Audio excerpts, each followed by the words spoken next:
નમસ્કાર મંતવ્ય ન્યૂઝમાં આપનું સ્વાગત છે। મેટ્રો એટ 10 સાથે હું છું હિનલ। સમાચારની શરૂઆત કરીએ રાજકોટથી। રાજકોટમાં રેલનગર વિસ્તારમાં અકસ્માત સર્જાયો હતો। અકસ્માતની ઘટના પ્રકાશમાં આવી રહી છે। રાજકોટથી સિટી બસ ડ્રાઈવરને હાર્ટ એટેક આવતા અકસ્માત સર્જાયો હતો। પરસોત્તમ બારૈયાને હાર્ટ એટેક આવતા જ અકસ્માત થયો હતો। રાજકોટના રેલનગર વિસ્તારમાં અકસ્માત થયો હતો। ડ્રાઈવરને એટેક આવતા સિટી બસ પરથી કંટ્રોલ ગુમાવ્યો હતો। સિટી બસે અન્ય 3 વાહનો અને રેકડી ચાલકને ઉડાવ્યા હતા। અકસ્માતમાં મોટી જાનહાનિ ટળી છે। તો રાજકોટના રેલનગર વિસ્તારથી અકસ્માતની ઘટના પ્રકાશમાં આવી છે। હાર્ટ એટેકના કારણે ડ્રાઈવરનું મૃત્યુ થયું છે। 3 વ્યક્તિઓને સામાન્ય ઈજાઓ થઈ છે। ઘટનાને પગલે લોકોના ટોળે એકઠા થયા હતા। સિટી બસના ડ્રાઈવરને એટેક આવતા જ સિટી બસ પરથી કંટ્રોલ ગુમાવ્યો હતો। અન્ય 3 વાહનોને પણ ઉડાવ્યા હોવાની વિગતો પ્રાપ્ત થઈ છે। તો રાજકોટના રેલનગર વિસ્તારમાં અકસ્માત સર્જાયો હતો। અકસ્માતની ઘટના પ્રકાશમાં આવી છે। રમેશભાઈ, શું આખી ઘટના બની? ઘટનામાં એવું હતું કે જે ડ્રાઈવર સાહેબ ગાડી ચલાવતા હતા એમને ચાલુ બસે એટેક આવ્યો એટલે ગાડી કંટ્રોલ ન રહી। મેં બ્રેક મારવાની કોશિશ કરી પણ હું પહોંચી ન શક્યો। એના કારણે આ બનાવ બની। શું નામ છે ડ્રાઈવરનું? પરસોત્તમભાઈ બારૈયા। બસમાં કેટલા પેસેન્જર બસમાં 3 લેડીઝ ને 1 જેન્ટ્સ। કોઈ વસ્તુ નહીં। ક્યારે બસમાં કાંઈ નહીં। બસ ક્યાંથી ક્યાં જતી હતી? બસમાં શિવાલય ચોકેથી નીકળીને જાતી હતી ડેપોએ મૂકવા। તમને ખ્યાલ કેવી રીતે મને ખ્યાલ હું બાજુમાં આયા જ બેઠો હતો। ડ્રાઈવર સાહેબ ડ્રાઇવિંગ કરતા હતા। અચાનક અચાનક એટેક આવ્યો? એટેક આવી ગયો। મારે ત્યાં કોઈ ઇજ્જત નથી? બસ કોની યાર? હું નથી જોઈ શક્યો। હું મારા ડ્રાઈવર ને સાચું મારે હું ધ્યાન રાખું। ભટકાણી બસ કોઈ યાર એવું છે? મારી વાત તમે સાંભળો। મારા ડ્રાઈવર ને એટેક આવ્યો તો હું ધ્યાન રાખું, મારે ધ્યાન રાખવું। મારે એને બચાવવાની કોશિશ કરવી પડે। એટેક આવ્યો તો તરત ઢળી ગયા, શું થયું? ઢળી ગયા। એના કારણે આ બનાવ બન્યો।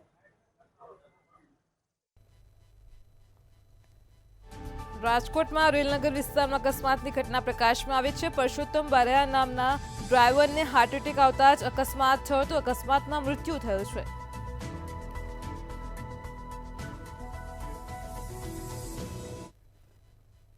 ગાંધીનગર જિલ્લા પોલીસ દ્વારા 13 તુચકો અર્પણ કાર્યક્રમ યોજાયો હતો। ત્યારે યોજાયેલા કાર્યક્રમમાં ગૃહમંત્રી હર્ષ સંઘવી અને રાજ્યના ડીજીપી હાજર રહ્યા હતા। પોલીસ વિભાગે જિલ્લામાં થયેલ ચોરીના મુદ્દામાલને રિકવર કરી લાભાર્થીઓને પરત આપ્યા છે। જિલ્લામાં પોલીસે કુલ 430 જેટલા ચોરીના મોબાઈલ ફોન જપ્ત કર્યા હતા। ગાંધીનગર પોલીસે કુલ 1 કરોડથી વધારે મુદ્દામાલ રિકવર કર્યો છે। ત્યારે પ્રશંસનીય કામગીરી કરનાર પોલીસને ગૃહમંત્રીના હસ્તે સન્માનિત કર્યા હતા। કે 430 મોબાઈલ ખૂબ ઓછા સ્પાનની અંદર શોધીને તમને સૌ લોકોને પરત તો કરાવ્યા જ છે। એની રકમ જોવા જઈએ તો 72 લાખ રૂપિયાની છે। હું રકમ કરતાં વધારે ઘણા લોકોના કોન્ટેક્ટ નંબર્સ હોય, ઘણા લોકોના ડોક્યુમેન્ટ્સ હોય, ઘણા લોકોને ઘણા બધા વિષયો હોતા હોય છે મોબાઈલ જોડે જોડાયેલા, જેના કારણે એમની લાઈફની અંદર અનેક ડિસ્ટર્બન્સ બી આવતા હોય છે અને અનેક લોકોના કામ અટકી જતા હોય છે। એટલે આ મોબાઈલો પરત કરાવ્યા એ માત્ર રકમ પૂરતું નહીં, પરંતુ તમારા સૌ લોકોને જે સૌથી મોટી મુશ્કેલી હતી એ 430 પરિવારોની મુશ્કેલી દૂર કરવાનું કામ ગાંધીનગર પોલીસે કર્યું છે। International automobile centre of excellence Gandhinagar ખાતેથી જિલ્લા ગ્રામ વિકાસ વિભાગના અધિકારીઓ માટેની 2 દિવસીય વર્કશોપનો શુભારંભ ગ્રામ વિકાસ મંત્રી રાઘવજીભાઈ પટેલે કરાવ્યો છે। સાથે જ તેમણે જણાવ્યું હતું કે 8મા ગામડાનો સુવિધા શહેરની વિભાવનાને સાર્થક કરી ગ્રામ્ય જીવનને વધુ સમૃદ્ધ બનાવવા રાજ્ય સરકાર પ્રયત્નશીલ છે। આ વર્કશોપમાં મંત્રીએ રાજ્યના તમામ જિલ્લા ડીઆરડીએ ડાયરેક્ટરો સાથે સમીક્ષા બેઠક કરી વિકાસ કાર્યોની વિચારણા પણ કરી હતી।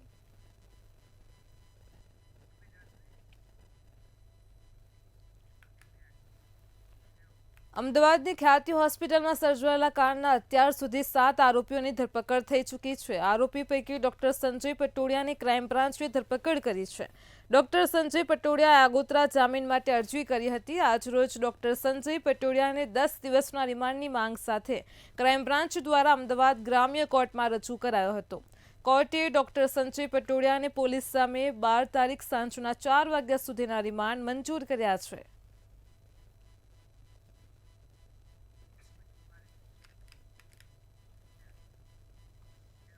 બાંગ્લાદેશમાં હિન્દુઓ પર થતા અત્યાચારના વિરોધમાં આજે અમદાવાદના ધોળકા ખાતે હિન્દુ એકતા સમિતિ ધોળકા દ્વારા મૌન રેલી કાઢવામાં આવી હતી. આ મૌન રેલીમાં મોટી સંખ્યામાં હિન્દુ ભાઈઓ જોડાયા હતા. હાથમાં બેનરો લઈને જોડાયા હતા. અત્યાચારના બનાવોને રોકવા માટે કાયદો અને વ્યવસ્થાની સ્થિતિ સુધારવા માંગણી કરીને આવેદનપત્ર આપ્યું છે. આ આવેદનપત્ર રાષ્ટ્રપતિ અને વડાપ્રધાનને મોકલવા માટે પણ રજૂઆત કરી છે. આ રેલી દરમિયાન ધોળકા ટાઉન પોલીસે જરૂરી બંદોબસ્ત પણ ગોઠવ્યો હતો.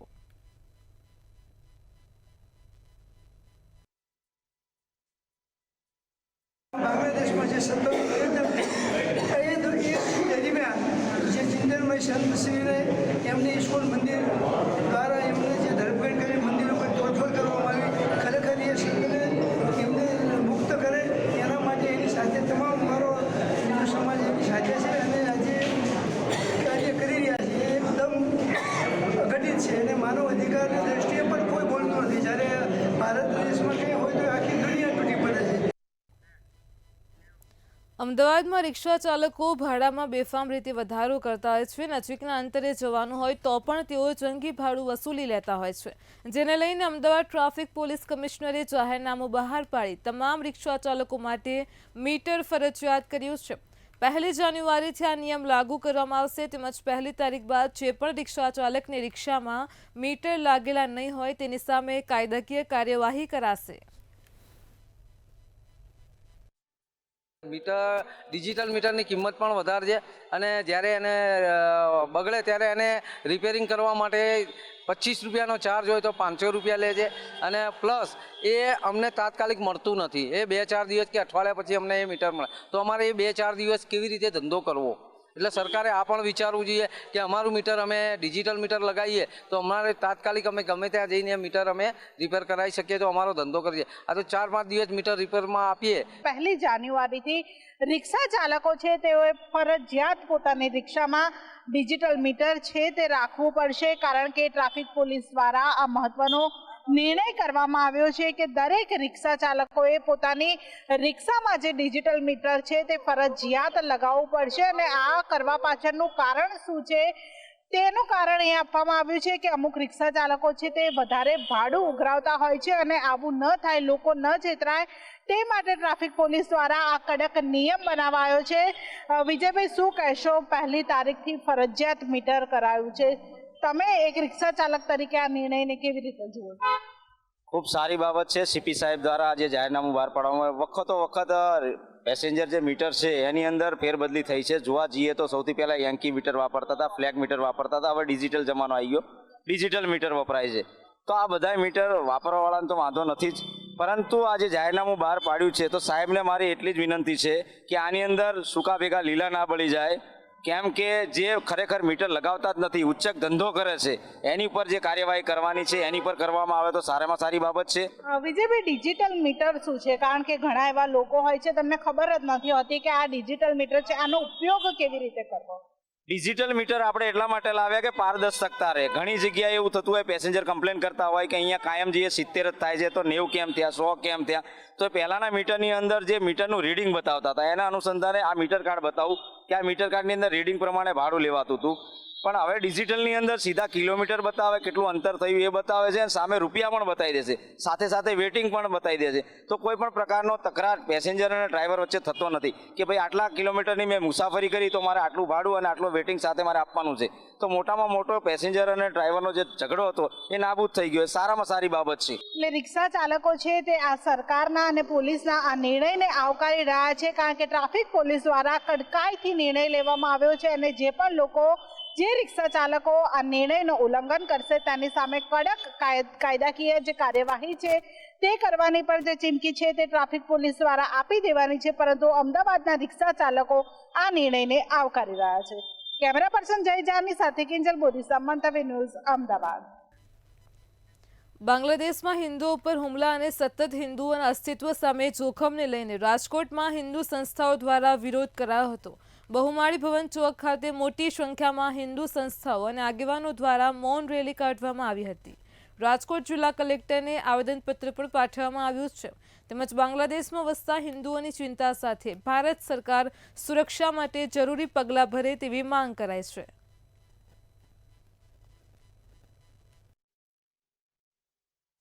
મહાનગર દ્વારા બાંગ્લાદેશમાં જે અત્યારે જેહાદીઓની સરકાર આવી છે એમના દ્વારા ત્યાંના હિન્દુઓ અને હિન્દુ ધર્મસ્થાનો, હિન્દુ બેન દીકરી ઉપર જે પાછવી અત્યાચાર કરવામાં આવી રહ્યો છે છેલ્લા 6 મહિનાથી, એના અનુસંધાને આજે હિન્દુ અસ્મિતા મંચ રાજકોટ મહાનગર દ્વારા કલેક્ટરને એક મૌન રેલી યોજી આવેદનપત્ર આપવાનો કાર્યક્રમ થઈ રહ્યો છે.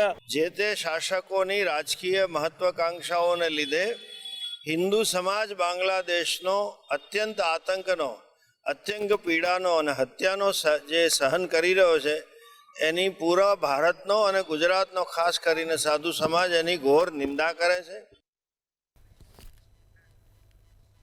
રાજકોટના ધોરાજીમાં નાની પરબડી ગામમાં ગઈકાલે યુવકની હત્યાનો મામલો પ્રકાશમાં આવ્યો હતો, જેમાં અનુસૂચિત જાતિના વિમલ સાગઠિયા નામના યુવકની હત્યા થઈ હતી. આ હત્યાને લઈને જુલા પોલીસ વડાએ એલસીબી સહિતના પોલીસ સ્ટાફની ટીમ બનાવી તપાસ શરૂ કરી હતી. રૂરલ એલસીબી અને ડીવાયએસપીની ટીમે હત્યાનો ભેદ ઉકેલ્યો છે, જેમાં યુવકના મિત્રએ જ યુવકની હત્યા કરી હોવાની વાત કબૂલી છે.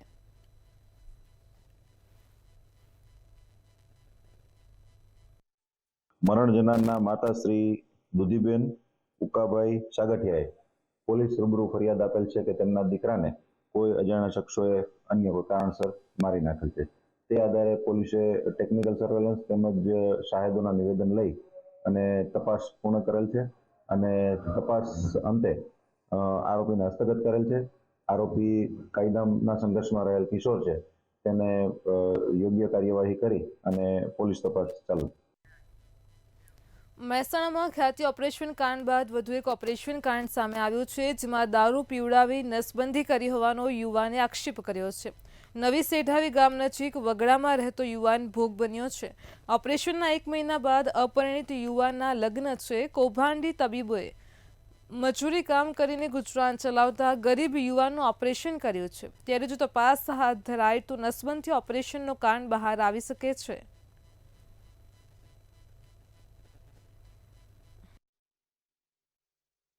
ગામમાં લઈ જઈ અને મને દારૂ પીવરાયો. બે ફોનમાં પછી મેં કે જોઈને જોમ ફર્યો હો, જોઈને આવીએ હેન કે બેસી જાય કે ખાલી. તે પછી હી થોડો નીશો મને થઈ ગયો. તે ફોનના રીતે કે બેહી ચિંતા નહીં કે તારે કોઈ. તેમ કરીને દવાખાને જઈને પાછો 100 રૂપિયાનો બીજો દારૂ પીવરાયો. પછી ફૂલ થઈ ગયો ને તે કોઈ ખબર ના રહી. પછી બીજા દારૂ ચક્કર ને એવું આપવા માંડે. કોઈ પેશાબમાં તો આટલું બધું દુખાય. પછી ખબર પડી કે નસ કાઢ લીધી, કે નસનું ઓપરેશન કરી. અમદાવાદમાં શિયાળાની શરૂઆતમાં જ રોગચાળાએ માથું ઉચક્યું છે. શરદી, ઉધરસ અને તાવના કેસોમાં વધારો જોવા મળ્યો છે. નવેમ્બર મહિનામાં ડેન્ગ્યુના 168, કમળાના 327, ટાઇફોઇડના 324 ને ઝાડા ઉલટીના 314, ત્યારે કોલેરાના 2 કેસ નોંધાયા હતા.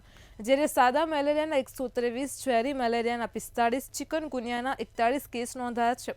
5953 પાણીના સેમ્પલ ટેસ્ટ કરવામાં આવ્યા હતા અને તે પૈકી 42 પાણીના સેમ્પલ અનફિટ આવ્યા છે. ઝાડા ઉલટીના 314 કેસીસ, જોન્ડિસના 327 કેસીસ, ટાઇફોઇડના 324 કેસીસ નવેમ્બર માસ દરમિયાન રિપોર્ટ થયેલા છે. આ સાથે વેક્ટરમોન ડિસીઝ બાબતે સાદા મલેરિયાના 123 કેસીસ અને ડેન્ગ્યુના 168 કેસીસ રિપોર્ટ થયેલા છે. અર્બન હેલ્થ સેન્ટર દ્વારા મેક્સિમમ મલેરિયા માટે બ્લડ સેમ્પલ કલેક્ટ કરવામાં આવે અને ડેન્ગ્યુ માટે સિરમ સેમ્પલ કલેક્ટ કરવામાં આવે તે પ્રકારની કાર્યવાહી હાથ ધરવામાં આવેલી છે અને એ મુજબ જરૂરી સારવારની પણ કાર્યવાહી હાલમાં હાથ ધરવામાં આવેલી છે. અમદાવાદમાં ધંધુકા ખાતે બાંગ્લાદેશમાં હિન્દુઓ પર થતા અત્યાચાર મુદ્દે મૌન રેલી યોજાઈ હતી. હિન્દુ એકતા સમિતિ દ્વારા આવેદનપત્ર અપાયું હતું. સંતો મહંતો ખાસ ઉપસ્થિત રહ્યા હતા. વિશાળ સંખ્યામાં હિન્દુ સમાજ રેલીમાં જોડાયો હતો. સંત પુનિત ચોકથી મામલતદાર કચેરી સુધી રેલી પહોંચી હતી.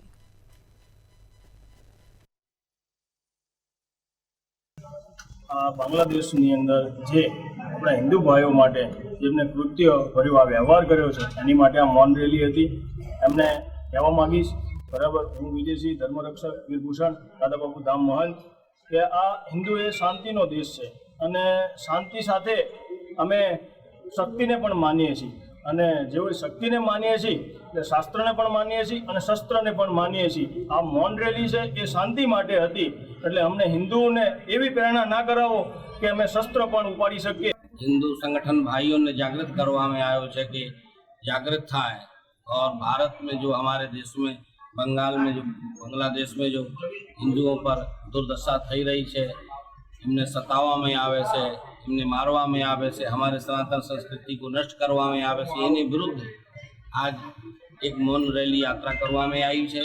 ये समस्त शांतिपूर्वक मौन रैली यात्रा संपन्न થઈ છે और भारत के समस्त हिंदुओं को, सनातन धर्मियों को, राम भक्तों को હિન્દુઓની આજની મૌન રેલી બાંગ્લાદેશમાં જે અત્યાચાર થઈ રહ્યો છે હિન્દુઓ પર બર્બરતાપૂર્વક માનવતાને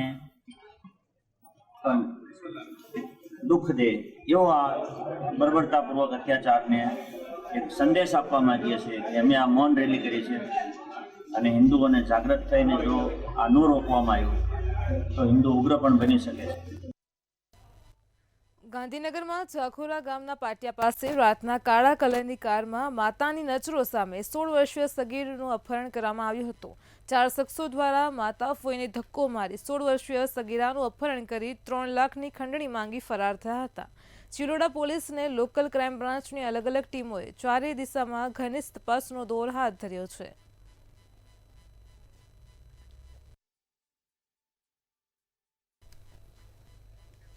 વડોદરામાં નશાની હાલતમાં ડમ્પર ચાલકે બાઇક ચાલકને અડફેટે લીધો હતો। આ ઘટના સોમા તળાવ વિસ્તારમાં બની હતી, જેમાં બાઇક પર ઘરે પરત ફરતા હતા અને ત્યારે દારૂ પીધેલ ડમ્પર ચાલકે અકસ્માત સર્જ્યો હતો। આ ઘટનામાં બાઇક ચાલકનું ઘટના સ્થળે મોત નીપજ્યું છે અને અન્ય યુવાનને સારવાર અર્થે હોસ્પિટલ ખસેડ્યો છે। પોલીસે દારૂ પીધેલ ડમ્પર ચાલક વિરુદ્ધ ફરિયાદ નોંધી વધુ તપાસ હાથ ધરી છે।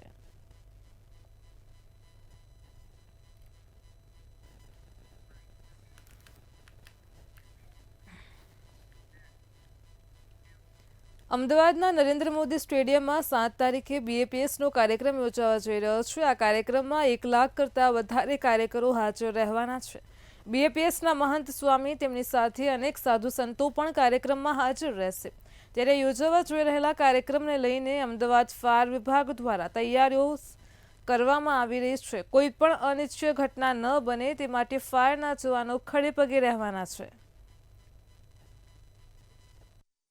નિયરેસ્ટ ફાયર સ્ટેશન છે, ચાંદખેડા છે, શાહપુર ફાયર સ્ટેશન છે, ત્યાંથી આપણી ફાયર ફાઇટિંગ રિસ્પોન્સ ટીમ છે, ઇમરજન્સી રેસ્ક્યુ ઓપરેશન ટીમની સાથે ફાયર ફાઇટિંગ વ્હીકલ અને રેસ્ક્યુ ઓપરેશન વ્હીકલ રહેશે, જેથી કોઈ પણ બનાવ ન બને તેના માટે fire prevention and protection action plan તૈયાર કરેલ છે, જેથી કરીને કોઈ ઘટના પણ બને તો સામે તરત જ ઇમરજન્સી રિસ્પોન્સ આપી શકાય। ફાયર ફાઇટિંગની વ્હીકલની ટીમ અને ઇમરજન્સી રેસ્ક્યુ ટેન્ડરની ટીમ રહેશે 24/7, કારણ કે 1 લાખથી 1.5 લાખ પબ્લિક આવવાની છે, તેનું public safety point of view ધ્યાન રાખવામાં આવશે। ધોળકા નગરપાલિકામાં મળતિયા કોન્ટ્રાક્ટરને લાભ આપવાના આક્ષેપ કરવામાં આવ્યા છે। 3 નગરસેવકોએ તેમના માનીતા કોન્ટ્રાક્ટરને કોન્ટ્રાક્ટ અપાવવા નિયમો નેવે મૂક્યાનો આક્ષેપ કર્યો છે, જેને લઈને 3 સભ્યો અને કોન્ટ્રાક્ટર સામે કાર્યવાહી કરવા માંગ કરાઈ છે। અરજકર્તાઓએ પ્રાદેશિક મ્યુનિસિપલ કમિશનર કચેરીમાં ફરિયાદ કરી છે।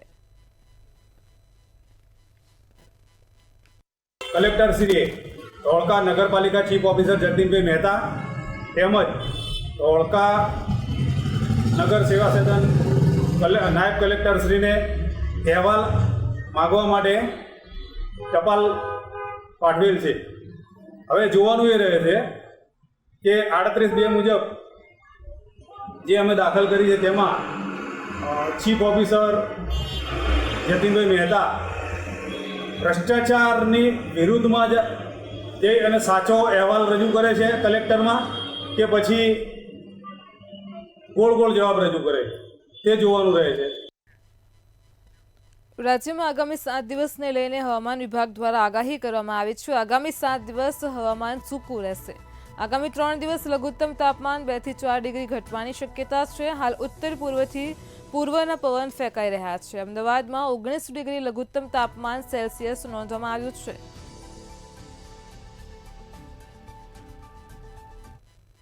आज का जो फोरकास्ट दिया गया अगले आने वाले 7 दिन तक मौसम शुष्क रहेगा। लघुत्तम तापमान है उसमें तापमान 2 से 4 डिग्री तक डाउन होने का पूर्वानुमान दिया गया है अगले 3 दिन तक। उसके आगे फिर नो लार्ज चेंज में रहेगा तापमान। अभी जो पवन का दिशा है उत्तर पूर्व से पूर्व है और जो अहमदाबाद में लघुत्तम तापमान रिकॉर्ड किया गया है वो है आपका 19 डिग्री सेंटीग्रेड जो कि नॉर्मल से 3.8 डिग्री ज़्यादा है। રાજકોટ સરદારધામના ઉપપ્રમુખ જયંતિ સરદારા વિરુદ્ધ પોલીસે એફઆઈઆર નોંધી હોવા છતાં પણ જયંતિ સરદારાને ડર નથી. જયંતિ સરદારા પીઆઈ પાદરિયા વિરુદ્ધ રજૂઆત કરવા પોલીસ કમિશનર કચેરી પહોંચ્યા હતા. આ દરમિયાન તેમણે પોલીસ એફઆઈઆરને બોગસ ઠેરવી હતી અને જણાવ્યું હતું કે પીઆઈ સંજય પાદરિયા ગુના કરવાની ટેવ ધરાવે છે. પોલીસમાં ઓળખાણ ધરાવતા હોવાથી પોલીસે પીઆઈની ખોટી ફરિયાદ દીધી છે અને મને ખોટી રીતે આરોપી બનાવી દીધો છે.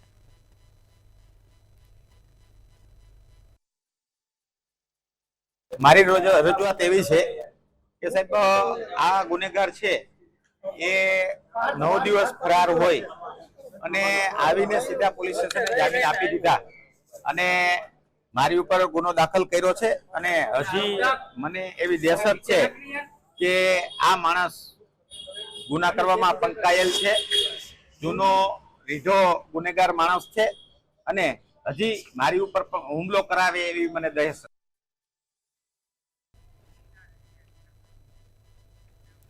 અતિવૃષ્ટિ પાક નુકસાની વળતર બાબતે કિસાન કોંગ્રેસ ચેરમેન પાલ આંબલિયાની પ્રતિક્રિયા સામે આવી છે.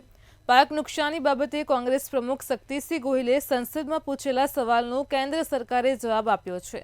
આ જવાબમાં ગુજરાત સરકારની ખેડૂત વિરોધી નીતિ સામે આવી છે, જેમાં પાલ આંબલિયાએ જણાવ્યું છે કે રાજ્ય સરકારે અતિવૃષ્ટિ બાબતે કોઈ અહેવાલ જ કેન્દ્ર સરકારને આપ્યો નથી અને જો રાજ્ય સરકારે અહેવાલ આપ્યો હોત તો એનડીઆરએફ મુજબ કેન્દ્ર સરકાર સહાય કરી હોત.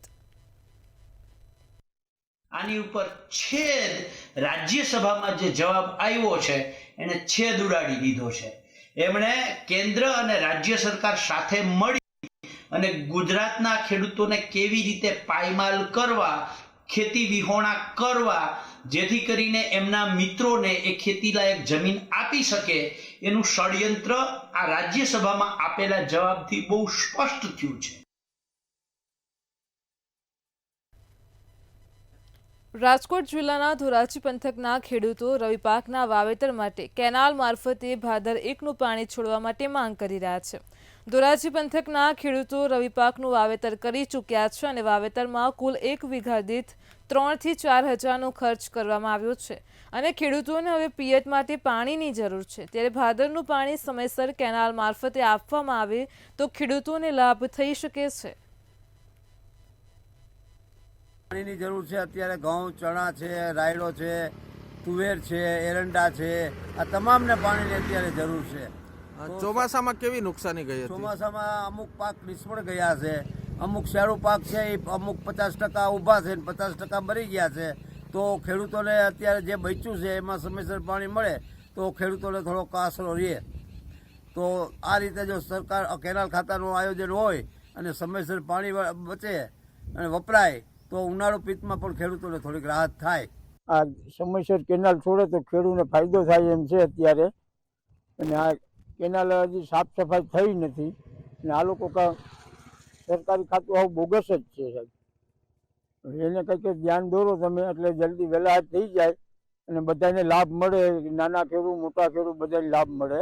અને કેનાલ મેન કેનાલ એરિયામાં મારી જમીન છે તો પાણીની વ્યવસ્થા જેને છે એને છે, નથી એને પાણીની અટાણે જરૂર છે. જેમ બને 5 દી વહેલી છૂટે એ ફાયદો ખેડૂત. શું વહેલું છૂટે? પાણી કેનાલ ને સફાઈ કરી નથી હજી. સફાઈ કરે તો પાણી છૂટે ને. કેની સફાઈ નથી? આ માલિક ડૂસો હજી બધું હરગાવ્યું નથી જાય કેનાલની. હા, અત્યારે ભાદર ની સિંચાઈ માટે અટાણે કપાસ થી પછી જે વાવેતર નવા ધાણા પછી ડુંગળી છે એના વાવેતર કરેલ છે. તો અત્યારે પરિસ્થિતિને લીધે અમારે થોડુંક ખેતતાણ ભોગવવી પડે છે. જો વહેલી તકે પાણી આપે તો એના માટે અમે આઝાદીને નમ્રતા કરીએ છીએ. હાલ આપણે ભાદરિક સિંચાઈ યોજનામાં સિંચાઈ સલાહકારની સમિતિની બેઠકમાં આપણે 6 પાણ અને 3 પાણ એમ નક્કી થયેલું છે.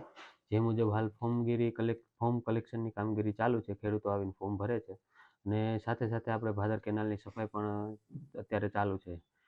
પૂરતા ફોર્મ આવી જઈએ આપણે કેનાલ સિંચાઈ માટે આપણે કેનાલમાં પાણી છોડવામાં આવશે. અને હાલ આપણે આયોજન મુજબ આપણે 8000 હેક્ટરનું આયોજન કરેલું છે અને જેમાં 4000 હેક્ટરના ફોર્મ આવી આપણે સિંચાઈ માટે પાણી છોડતા હોઈએ છીએ. મહેસાણાથી સમાચાર મળી રહ્યા છે. કાંસના ગંદા પાણીમાંથી અંતિમ યાત્રા નીકળી હતી. જો ઘટના પ્રકાશમાં આવી રહી છે, મહેસાણાથી કાંસના ગંદા પાણીમાંથી અંતિમ યાત્રા નીકળી હતી. અંતિમ યાત્રા લઈને લોકો કેળસમાં ગંદા પાણીમાં ઉતર્યા હતા. કડીના દૂધઈ ગામે અનુસૂચિત જનજાતિના પરિવારની મજબૂરી કહી શકાય તે રીતે કડીના દૂધઈના શાંતાબેન નામની મહિલાનું અવસાન થયું હતું. કેળસમાં ગંદા પાણીમાંથી લોકો ત્યાંથી પસાર થવા મજબૂર થયા હતા. મૃતદેહને દૂધઈ નજીક સ્મશાનમાં અંતિમ ક્રિયા કરવાની હતી, તો સ્મશાનમાં જવા માટે ગંદા પાણીમાં થઈને જવું પડ્યું હતું. કાંસ પર નાળું બનાવવા માટે અગાઉ પણ અનેકવાર માંગણી કરાયેલી છે. તો કડીના દૂધઈ ગામે અનુસૂચિત જનજાતિના પરિવારની મજબૂરી જોવા મળી છે. શહેરમાં ખેંગારભાઈ પછાભાઈ ગામ દુધઈ અમારા સ્મશાનેથી લાસ્ટ જે મરી જાય એમને લઈ જવા માટે એક નાળું બનાવવાની જરૂર છે, બરોબર? કારણ કે 12 માસ પાણી રહે છે. અમારા સ્મશાને કોઈ જવાનું જગ્યા જ નહીં, રસ્તો જ નહીં, અને અમને એ સ્મશાનનું નાળું બની આલે અને ત્યાં ફરતા વરંડો બની આલે અને કોયડી બની આલે. અમારું સ્મશાન સુધારે અને અમને ગ્રાન્ટ આપે એ અમારી માગણી છે. પહેલા તમારું નામ શેરમાં નરેશ ડાયાભાઈ, ગામ દુધઈ, તાલુકો કડી. અમે મુદ્દા એ માટે આયોજન આપીએ છીએ કે અમે જે સ્મશાન યાત્રા જવાનો રસ્તો છે ને, ત્યાં કાંસ છે, ત્યાં પાણી એટલું ભરાય છે કે અમારે સ્મશાન યાત્રા જવું હોય ને તો હોળીને જવું પડે એવું છે, કે સાધન લઈને જવું પડે એવું છે, અને પાણી આટલું છાતી આવવાનું થાય છે, તકલીફ એનું વધારે પડે છે. અને સ્મશાન જે બી છે ને એ બી જાડીઓ ને બધું થઈ જાય છે, તો અમને તકલીફ વધારે પડે છે. અને ચોમાસામાં જો કોઈ સ્વજનનું અવસાન થાય તો અમને તકલીફ વધારે પડે છે, કે ફરી નાખું જવું પડે છે કેનાલ થઈને, બરાબર? જવાનો કોઈ રસ્તો જ. મેટ્રો 10 માં હાલ આટલું જ. પડે પણની અપડેટ મેળવતા રહો માત્ર મંતવ્ય ન્યૂઝ પર. નમસ્કાર.